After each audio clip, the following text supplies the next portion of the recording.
Welcome to the Tipping Point Show. I'm Jimmy Evans. I'm so glad that you've joined me today. Have a great teaching called the Harvard Prophecy. I want to give you, and I'll get to that in just a second. Also in the subscriber portion, I'm talking about starvation. I'm talking about famine and some very, very serious things that are happening all over the world related to the drought that's happening in America and also many places in Europe and other things that are threatening the world food supply very quickly. The world is going to go into a crisis, and this is not anything that can be prevented in the near term because of the seriousness and the global nature of what's happening. I'm talking about that, plus I'm answering questions from our subscribers. This is in the subscriber portion, but right now I want to bring this teaching called the Harvard Prophecy. Now, when you think of the word prophecy, you think about the Bible or some godly person with a prophetic gift. But in this program, I want to talk about a very important prophecy to America that was given by a secular sociologist from, of all places, Harvard University. And every word of his prophecy has come true in our day. And he's a Harvard sociologist named Carl Zimmerman. Now, he wrote this book. This is not a book. It's actually a study that he did called Family and Civilization. But 1947 is when his study came out, all of his research. Unbelievable amounts of research that he did into the family and history. Now, why was he publishing his research in 1947? It's because he was very concerned about the secularization of America. At the same time that Carl Zimmerman was publishing his research from Harvard University, there was another school of sociology in Chicago, the Chicago School of Sociology, and very, very liberal. And they wanted to liberalize marriage and family and society. And he was warning, and the liberalization of America that we see today began back in the 30s and 40s. And that's hard to believe, but it's true. And so he was concerned that he was seeing the signs going back into history that destroyed societies in history. In fact, what he did was he went back and documented that every major civilization, Assyrian, Babylonian, Sumerian, Greek, Roman, Western, began with a family model resembling a biblical model. Now, listen to what I'm saying. Every great nation became great with a family model that resembled the biblical model. It didn't matter if they were Christians or not, if they were Jews or not. No society ever becomes great by sin. No society ever becomes great with weak families. None. America became great because of the strength of our families. The marriage was strong, family was strong, and then it becomes liberalized. That happened in Rome, that happened in Greece, that happened in Egypt, that happened in Samaria. All great civilizations in the history of the world, they never become great with weak families and weak marriages, never.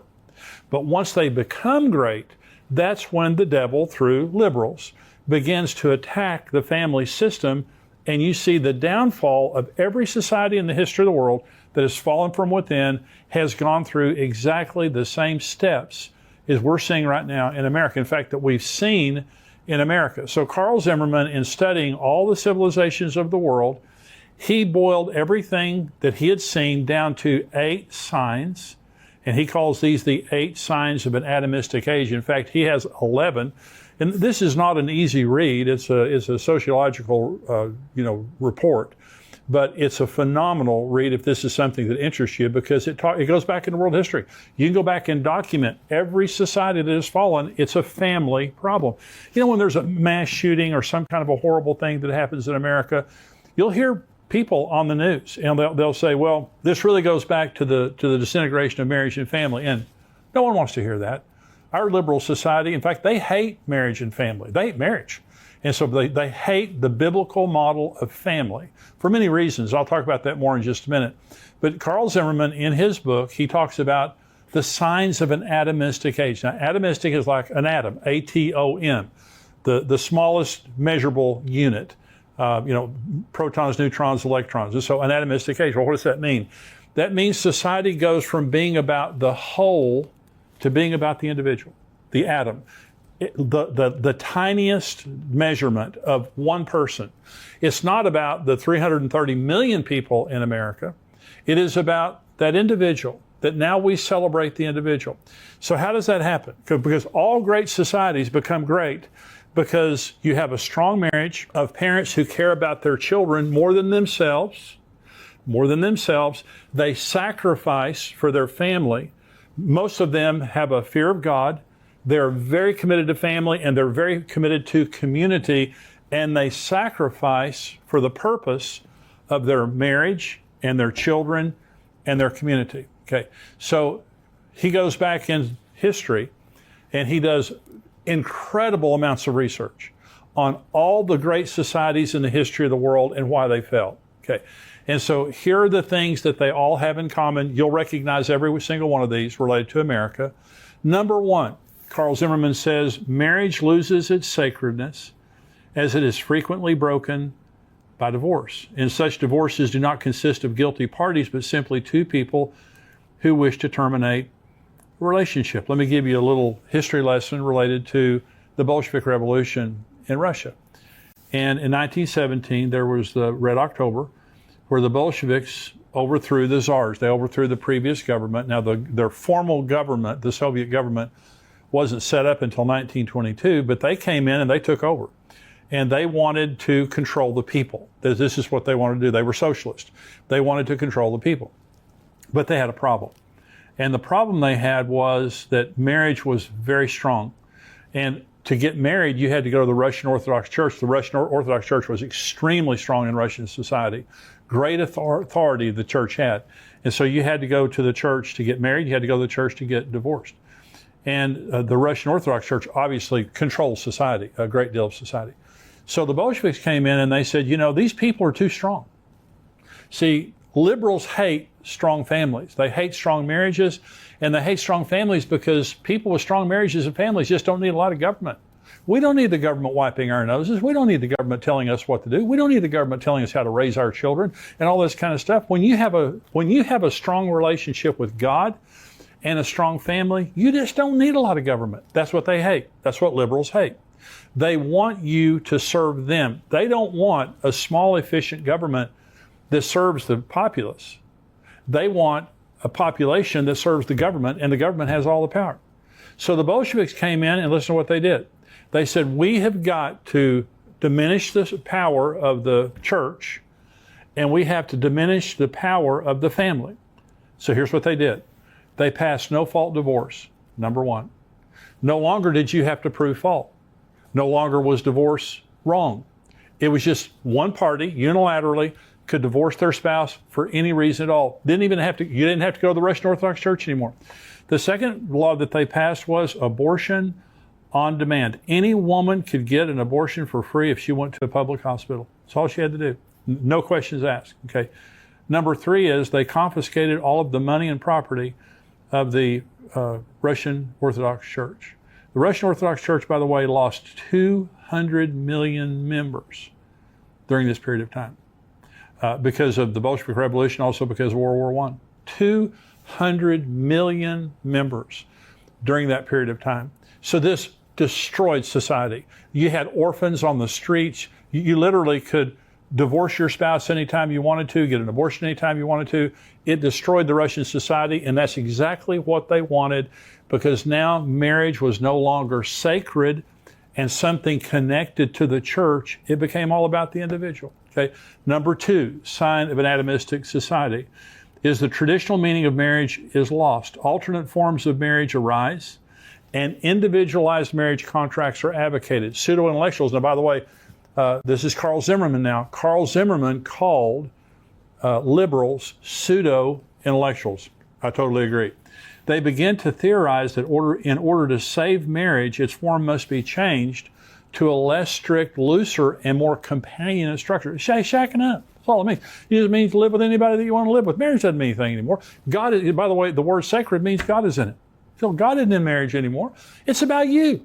It's not about God. It's not about society. It's not about your children. Okay, because we all know that children are better off when their parents are together.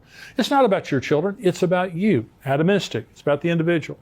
Number three, sign of an atomistic age. The feminist movement abounds in the atomistic age. Women lose their inclination for childbearing and rearing, and the birth rate decreases. Did you know? Of course, we've seen liberalism in America for decades. Betty Friedan, the founders of, the women's movement, they said that women will never be free until marriage is abolished. They hate marriage. Liberal women hate marriage. Okay, National Organization of Women. And so Gloria Steinem, all the women who started that movement, how are women doing today as opposed to 50 years ago? You say, well, women are free. Are they? Are they happier? They're not happier. They're more single, and they're not having children because marriage puts women in a place where they feel safe having children. Marriage creates a bond between parents, not just between people, but between parents, so that their children are secure in that marriage, and they're going to have children and grandchildren and have a family that's secure because of the security of that. So when marriage goes away, women don't want to have children anymore. And so the birth rate in America is dropping every year, and it's now the lowest in American history. Then you begin to depopulate, okay? Like Japan, like Sweden, like many nations in the world now they're not having enough children to replace themselves, so now they're actually depopulating. That's the beginning of the end. Finally you just don't have any people. Okay, number 4, there's an increased public disrespect for parents. You can check that box. Parenthood and authority in general, so that parenthood becomes harder for those who still try to raise children. Now parents are demonized. There's a disrespect for parents. Look at what's happening in America today, where public schools are trying to take children and transition them without their parents' knowledge. Abortion without their parents' knowledge. Parents are no longer an issue. Parents are no longer respected by the kids or by society at large. Number 5, there's an increase in juvenile delinquency, promiscuity, and rebellion. This has exploded in our society. See, when I was in Africa, Karen and I went to Africa with her parents, our whole family. And one night we were sitting and talking with our guides, the guides who took us into the bush with all the wild animals. And the elephants were just spectacular. Elephants are just the most majestic animals in the world. And they were telling us about efforts they were making in South Africa to remove elephants, to thin out the elephant population because it was getting too big. And they couldn't do it. It was impossible. And he was telling us the elephants are so social and so intelligent that you can't thin it out. If you begin to kill them, they grieve over every other elephant that's killed, and they begin to act out. They begin to get more hostile. But one of the things they did to try to thin out the elephants is they began to remove the parents and just leave the young ones. They became juvenile delinquents. They began to raid the villages and tear up the local villages. They were so upset about their parents being gone. When you disrupt the home and you say, oh, marriage isn't important, who cares, just do what's easy, just be companions, just move in and out, and drag your children along with you, those children get damaged, then they begin to act out and take drugs and become immoral and begin to be violent and things like that. You see it all over America today like never before. Number 6 sign of an atomistic age. And remember, I just want to remind you, this was Rome, this was Greece, this was Egypt, Samaria, all these different places where this happened. This isn't just America. This is world history. This is what Carl Zimmerman was saying.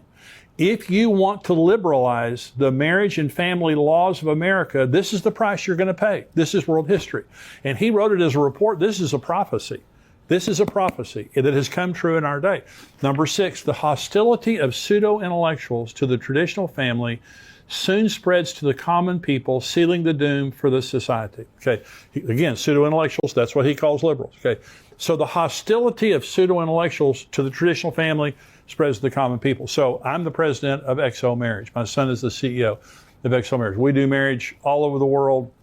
We're the largest marriage ministry in the world that we know of. Okay, so marriage is what we do. So we were having a conference, big conference, thousands of people flying in to go to this conference. And so, and a couple told me this story. They were checking into the hotel in the town that we were having, in the city we were having our conference. And they went to the counter and they were checking in, and the guy behind the counter said, "What are you here for?" And they said, "We're here to go to a marriage conference." And he started laughing. He said, "Do people really believe in marriage anymore?" We said, "This couple." And they said, "Well, we do." Just the guy behind the counter. Do people really believe in marriage anymore? This is again, the end game that the devil wants is to take the first institution that God ever created. Marriage is the first institution that God ever created in Genesis chapter 1, Genesis chapter 2.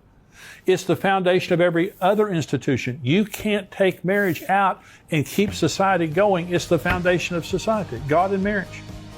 We'll be right back to our teaching for today, but before that, I wanted to let you know about the sponsor of today's program, ExpressVPN. ExpressVPN helps you anonymize much of your online presence by hiding your IP address, a unique identifier that every device has that allows big tech to match your activity back to you. Visit expressvpn.com/endtimes right now to secure your internet connection. That's expressvpn.com/endtimes. Number 7, sign of an atomistic age. There's an increased acceptance of adultery. Increased acceptance of adultery. Number 8, there is a tolerance for and spread for sexual perversions of all kinds, especially homosexuality, but including others such as rape and incest. And this generally marks the final stage of societal disintegration. We're way past that. We've got transsexualism. I had a friend of mine, and I was preaching for him in Florida, and we were sitting and talking before I went out and preached, and he said, I'm calling an emergency meeting of the church tonight to talk to the parents. And I said, what? And he said, my son is in high school. And he said, Jimmy, you can't even comprehend the perversion and degradation that's happening sexually in the high schools. That was 10 years ago. And he told me, and I'm not going to repeat to you what he told me. It's the most unbelievable thing. But what he said is, no longer are you a homosexual or a bisexual, you're a pansexual. And Miley Cyrus, I think, was the first one I heard that said this. Pansexual meaning, don't put a definition on me. I'll have sex with whomever, however I want, as often as I want. And it's not just immorality, it is absolute rebellion, moral anarchy against God and against morality.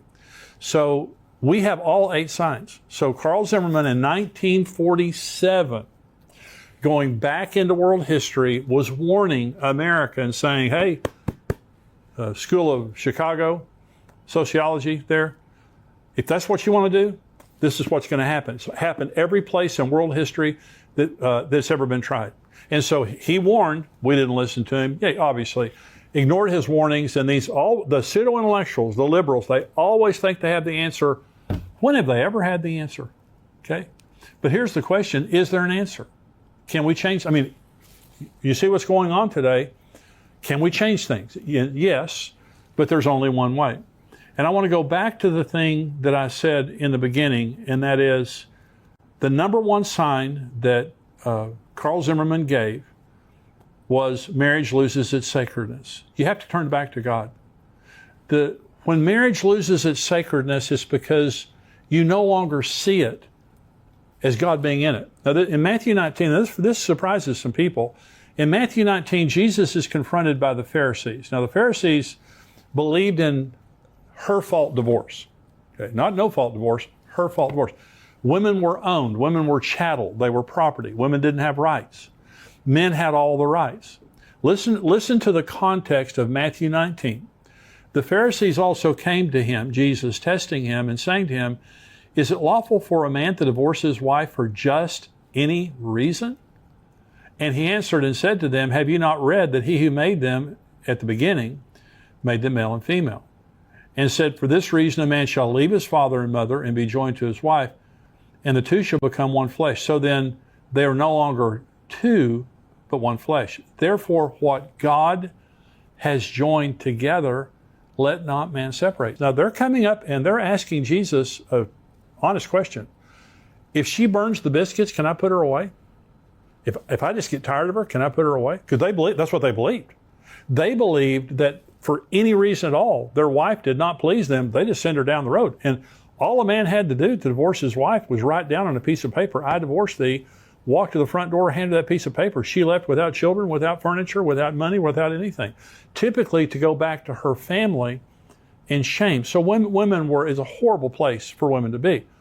And Jesus said, that's not the way God created marriage.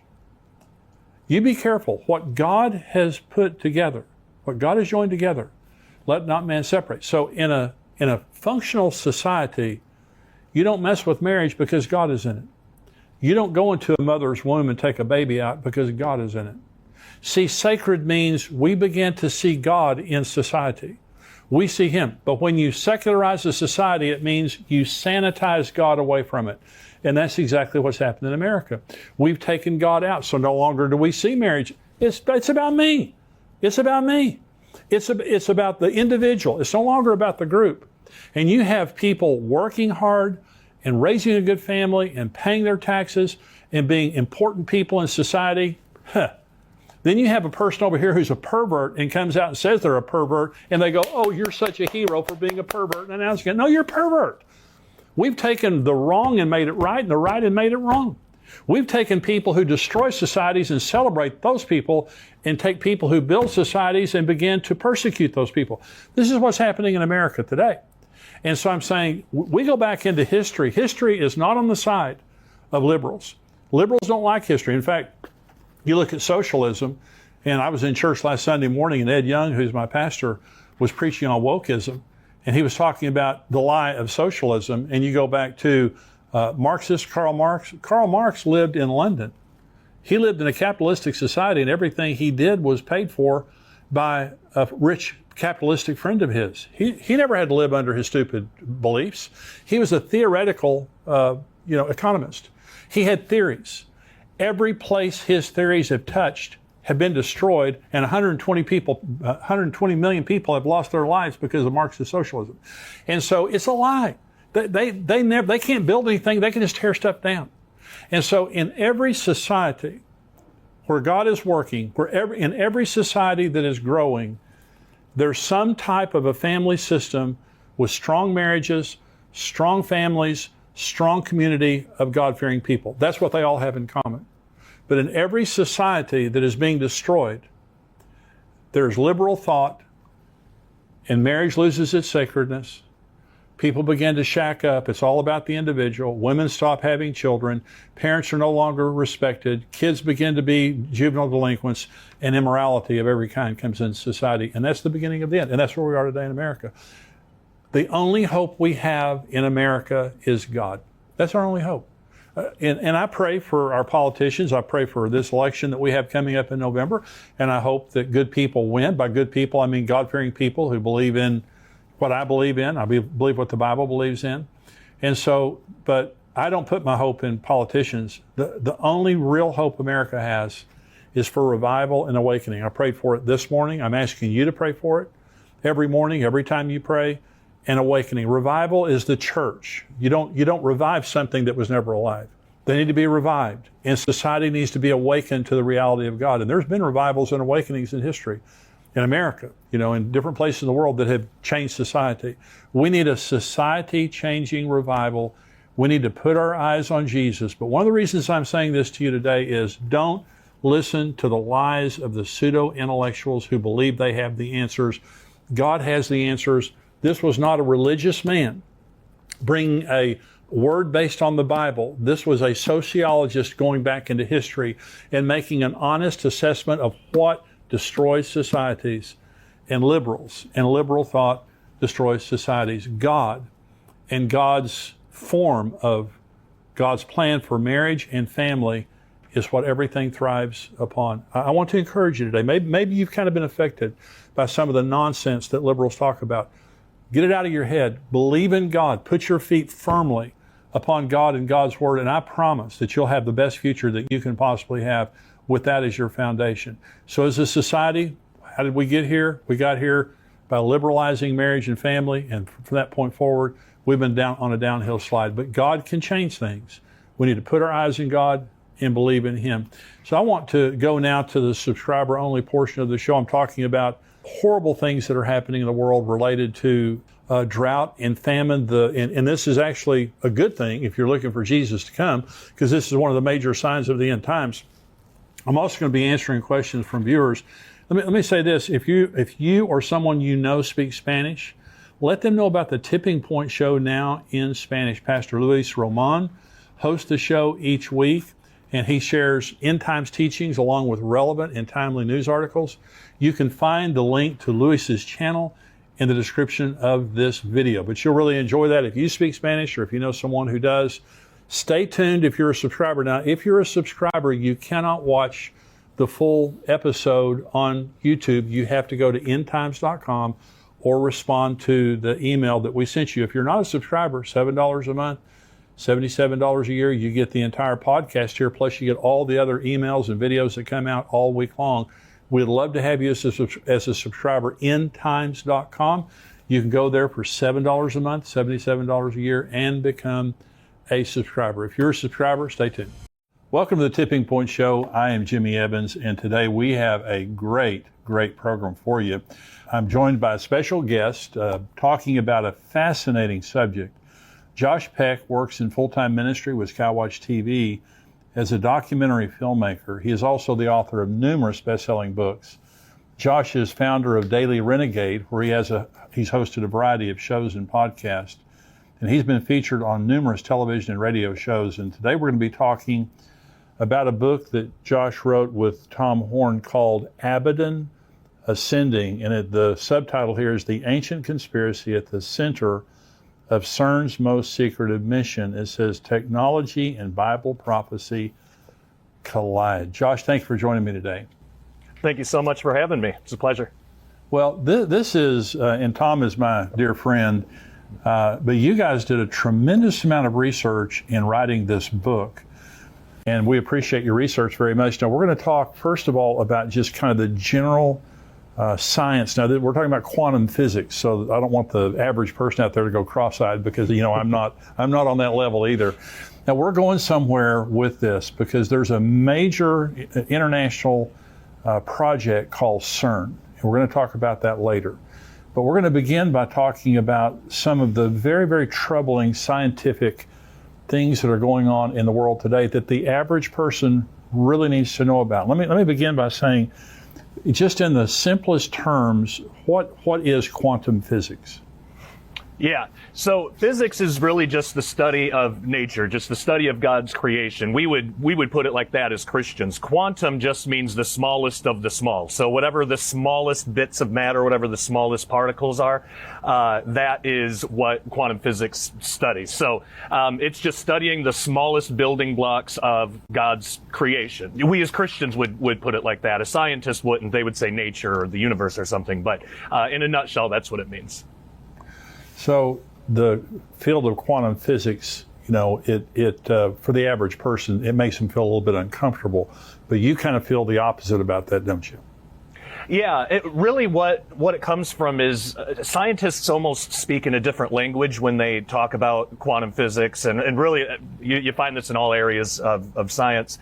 Once you kind of get the lingo, though, you can kind of understand better what they're saying, and you realize that the big picture stuff isn't actually that difficult to wrap our heads around. It's just usually not explained very well, and unfortunately that's a huge problem in the scientific community.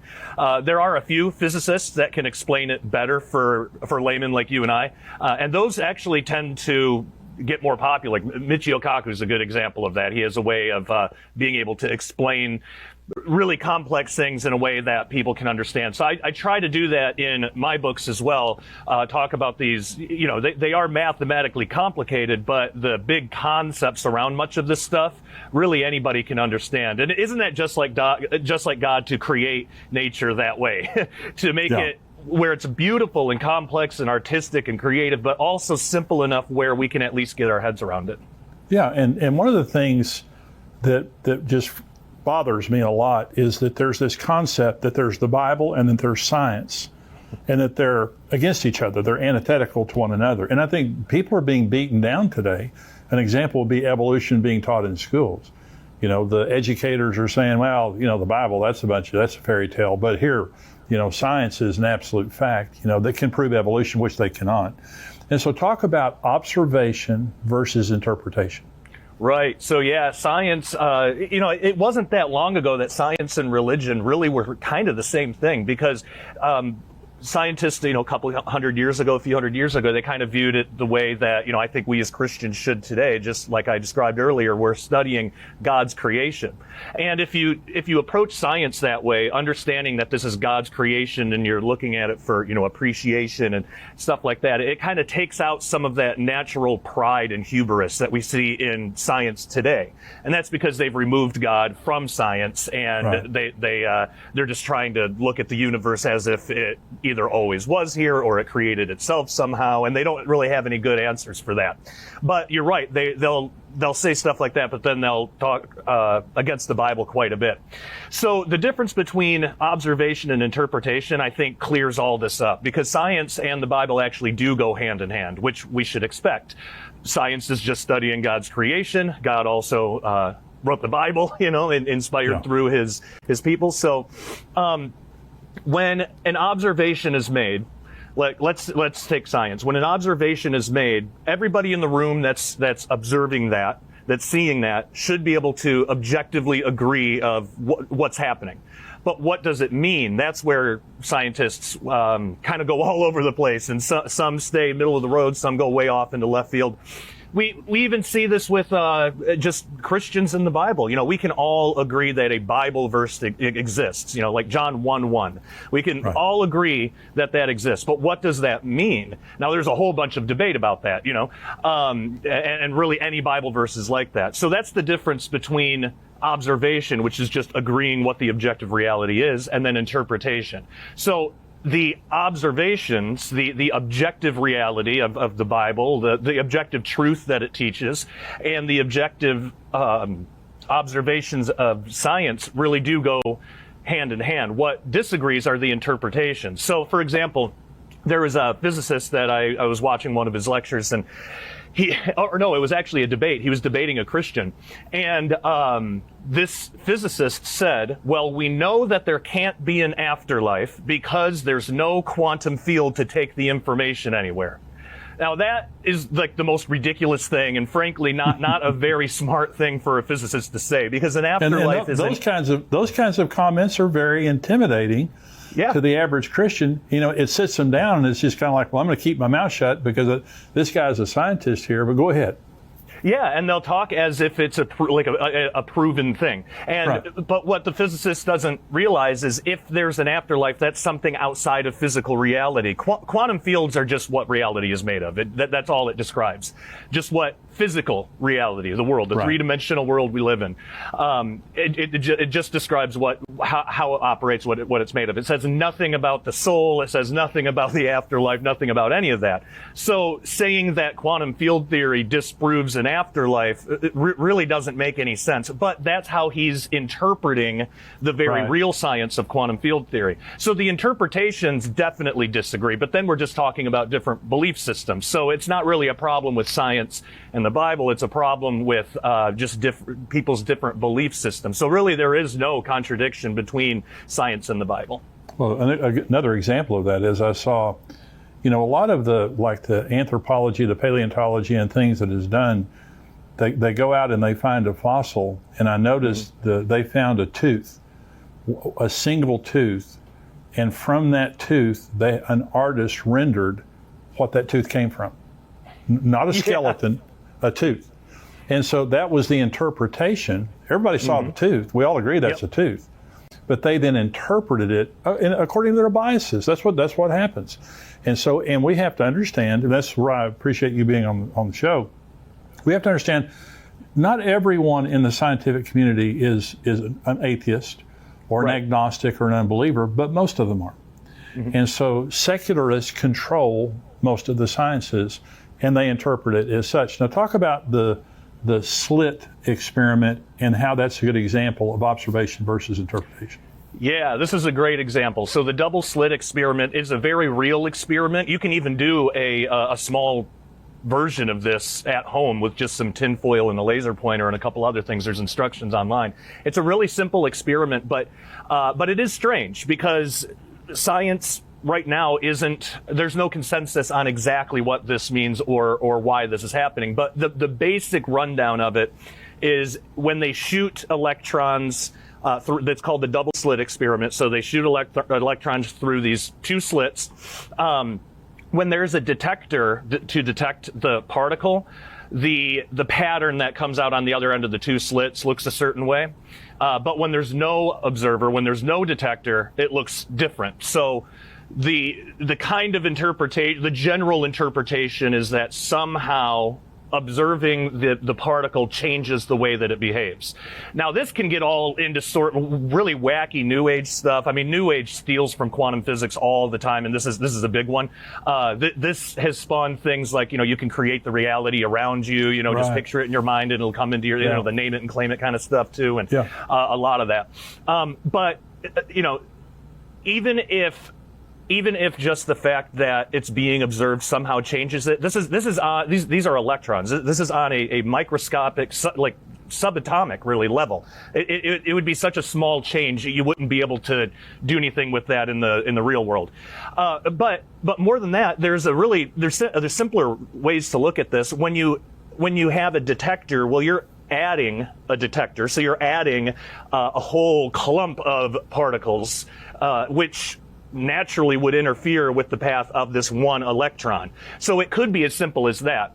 So the observation is that there's different patterns based on whether the particle is observed or not. But the interpretation, why is that happening? Is it because we control reality with our thoughts, or is it just because we're putting a big clump of particles right next to it? So of course, those particles have fields and energies and like all these different things. Of course, there's going to be some kind of interaction. So it's more than likely probably that. But again, a lot of scientists and New Agers and stuff, they want to take this stuff really far and push it as far as it can go because it sells books, it gets clicks on websites, people get excited about that kind of stuff. But there's no reason to think that we are actually controlling anything at all, just in that our bodies are made up of particles that interact with traveling electrons. So it could be as simple as that.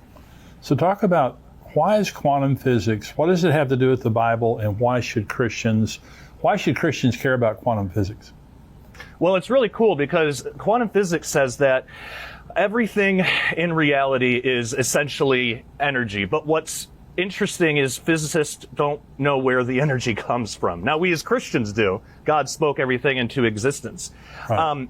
But this energy is still being sustained from somewhere. And in fact, depending on which physicist you talk to, some physicists will even admit, well, we know that the energy comes from somewhere, and we even know that it can't be from our three-dimensional universe. It's somewhere outside of it. And most physicists, that's as far as they'll go, because that's a little too close to saying that, hey, maybe God exists, That's right. So even just from that standpoint, having a basic understanding of quantum physics is, I think, beneficial for the Christian if the Christian is important or interested in that topic, but also just to disarm against deception, because again, scientists will just flat out lie about what certain experiments mean and what. Absolutely. Yeah, and so we as Christians, like in that debate I brought up earlier, there would be a lot of Christians that would hear something like that, and it sounds scientific. The quantum field theory says that there can't be an afterlife because there's no quantum field to take the information anywhere. And by the way, quantum fields don't take information anywhere anyway. That's not exactly. I don't know what that physicist was talking about, but when a Christian hears something like that, it can sound kind of convincing, and it's like, well, now I guess, I have my faith. I got to throw out all of science now. Well, not necessarily. Throw out some of the interpretations that disagree with the Bible, but you can keep the science. Quantum field theory it's a real thing. It's how the LHC at CERN actually works. But so having just a basic understanding of some of this stuff can help us disarm against all the deception that's out there in the scientific community. We're going somewhere. For all of you who are watching, we're going somewhere with this conversation, and we're starting at the beginning by talking about this because we're going to talk about CERN. And this CERN is a huge project that is going on right now. I believe it's over in Europe, and it's affecting all of the world. It has incredible spiritual implications, prophetic implications. And Josh is going to be explaining that to us. And so we're just kind of taking one step at a time. Dr. Hugh Ross, Josh, who is an astrophysicist, he's someone that kind of writes in language that I understand. and he received Christ by reading the Bible. And he started reading all of the holy books around the world of the major religions. And he said scientifically they're all just a bunch of rubbish. First of all, there wasn't anything specifically said that could be proven scientifically. He said then he got to the Bible. And when he started reading the Bible, first of all, there are 12 creation accounts in Genesis 1. And so in other words, Moses, who was not a scientist, Hugh Ross said they're all in the exact order they have to be in. And if they were in any different order, it would disprove the Bible in the first chapter. And the chances of Moses getting those right by accident are 1 in 49 million. And Wow. so he starts in Genesis 1 and reads the creation account. And he said, as I read through the Bible, I realized this is a scientifically accurate book that makes very specific claims about its scientific accuracy. Job said, and the Psalm says, God stretched out the universe. How did they know that the universe was expanding? All those kinds of statements like that.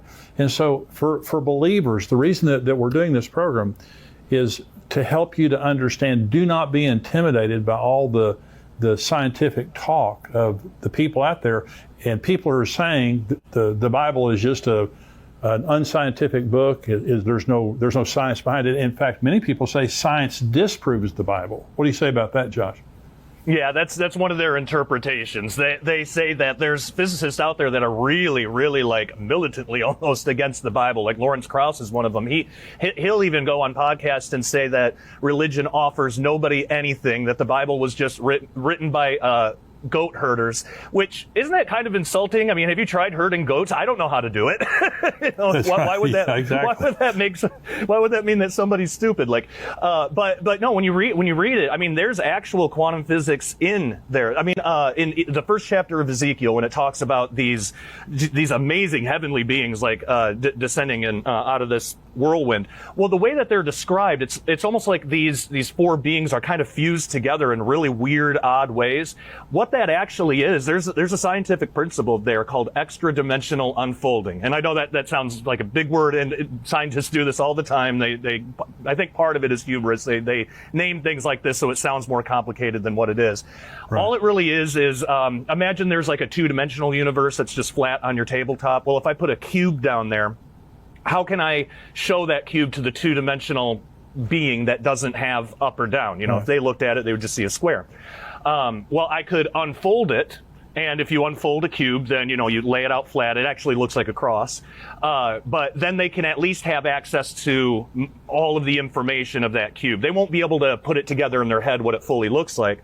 Well, so the thought experiment is used to explain how a four-dimensional object could be unfolded into our own three-dimensional universe. So right. A hypercube. If you unfolded it, it actually would look like, in our universe, and we'd be able to see it, it would look like a cross with two extra arms, kind of, wow. made of cubes. So, but if you did that again, like if you did that too many times, eventually these parts, like if you tried to unfold it again to show that to a two-dimensional being this time, some of those flaps are going to start to overlap, and to the flatlander, to the two-dimensional being, it would look like those parts were melding together, and that is exactly what Ezekiel describes. And so we're seeing something that actually has a scientific name to it. It's only a few decades old, yet somehow Ezekiel 2,600 years ago was able to, you know, it's because he was just describing what he saw. He didn't know anything about quantum physics, but we can actually show that now, which is really phenomenal. So, yeah, it's all over in the Bible. So talk about dark matter from a scientific perspective, but a Christian might interpret it differently. Yeah. So dark matter, basically, it's a word given to really a mystery. So when scientists look at galaxies, they realize there's not enough matter in the galaxies to create enough gravity to keep galaxies together based on how fast they're spinning. Because when you spin, so, you know, just imagine taking a yo-yo and whipping it around. The yo-yo at the end, because the centrifugal force stays in orbit around where you're spinning. The galaxies work the same exact way. But through their measurements, through math and stuff, they're able to show that these galaxies, all of these galaxies, should have already flown apart. They're being held together by something. And it's something that's creating gravity, and it's something that we can't see, we can't detect, we have no idea what it is. There's a couple theories out there. One theory is that they could just be, they call them dark particles basically, but dark matter particles. That they're just loose particles. They don't connect together, but they're spread out all over. Collectively, they have enough gravity, but they don't ever bind. They don't interact with ordinary matter. So that it could be something like that. But I think another really interesting possibility is there are theories and even mathematical equations and stuff to show that gravity, well, first, gravity is one of four forces in the universe, and for some reason it's the weakest one, like by far. The other three are pretty equal, but gravity is really weak for some reason compared to the other three. You could demonstrate this easily on your desk. You just take a paper clip, put it on your desk, and gravity's holding that down. Now get the weakest kitchen magnet that you have and put it on the paper clip, and it's going to overcome the force of gravity there. So scientists have been wondering for a long time, well, why is that? Why is gravity so much weaker? And the possibility is that gravitons, the way they've been able to show in mathematics, so the graviton hasn't been discovered officially yet, but they know that it exists because there's a gravitational field, and the field is what produces the particles. So if there's a gravity field, there's a graviton. But what they've been able to show through math is that if higher dimensions do exist, if there is a fourth dimension of space somewhere, gravitons would have the unique ability to actually bleed into these other universes, and possibly that's why gravity is so much weaker than the other forces. Well, if that's true, the opposite would be true as well. If there's four-dimensional or higher dimensional matter out there in the universe, the gravity from that would affect our universe too. So I write about in Abaddon Ascending, I write about the possibility, what if what's holding these galaxies together, what's holding the universe together, is just the surrounding spiritual creation that God put in place. Yeah. And maybe that's what scientists are calling extra dimensions, when really they're talking about heaven, or, the spiritual reality that God created. So it could be that those very real constructs, those heavenly constructs, could be affecting gravity all throughout the universe, and maybe that's what's actually holding galaxies together. So no way to prove it, but it's a really interesting thing to think about. Well, it's interesting that science can't tap into it, and that in itself shows you it's not of a scientific value or scientific nature, not science as we know it. Talk about the rainbow gravity theory and why that's dangerous for Christians. Yeah. So a few years ago, there was a theory put out, and these kind of things happen all the time. So rainbow gravity theory is a good example of a common trend. The trend is basically science will come out with a theory and say, if this is true, then it disproves this certain thing about God. I mean, they're like obsessed with the Bible with how much they hate it. But so specifically with rainbow gravity theory, the only thing that it says, and I picked this one because to me it was the most ridiculous, the only thing the theory actually says is that gravity just affects different wavelengths of light differently. So not a big deal. Gravity would be a little stronger for like a red wavelength than maybe a blue or green, so they call it rainbow gravity. The idea is if you saw light go into a black hole, because because gravity operates differently on different wavelengths, you would actually see a rainbow.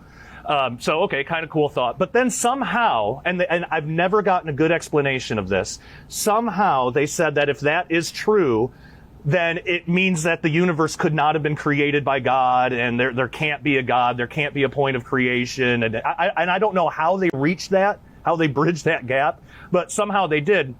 So I wrote about it in the book, and I said, first, keep your eye on rainbow gravity theory, because that second part is just the interpretation. It would not mean that. All it would mean is exactly what the theory says, that gravity operates differently on different wavelengths. I don't know why that would have to mean that the universe is infinitely old, or there's no God, or there's no time, or whatever they were trying to say with it. But they do this a lot. So I haven't heard anything about it in the past few years. I'm imagining that theory probably died, but who knows? It's something to keep an eye out for. But the main thing is that that's just one example of a larger problem.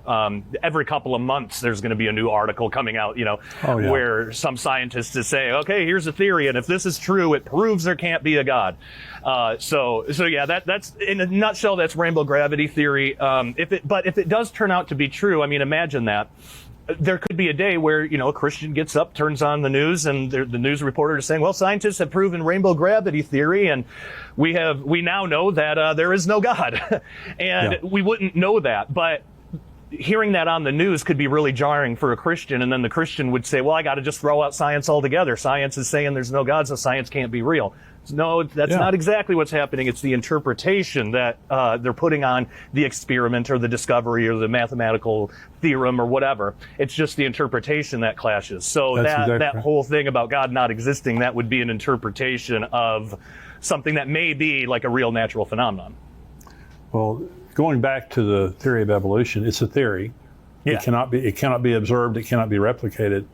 But now I do a teaching on this. But Charles Darwin doubted evolution. There's a book that thick called Darwin's Doubts. And one of the things that caused him to doubt evolution was the human eye. The human eye is incredibly sophisticated. And in his book, Origin of Species, he talks about it. He said, I agree, it's absurd to believe that the human eye could come from chance. Okay. Then he explains it away. But what Charles Darwin didn't know is every cell in our body has a 4 billion letter long coded sequence. It's a code.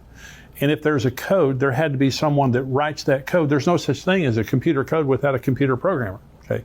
And so he didn't know about the human DNA. I do not believe he would have ever published Origin of Species had he known about DNA.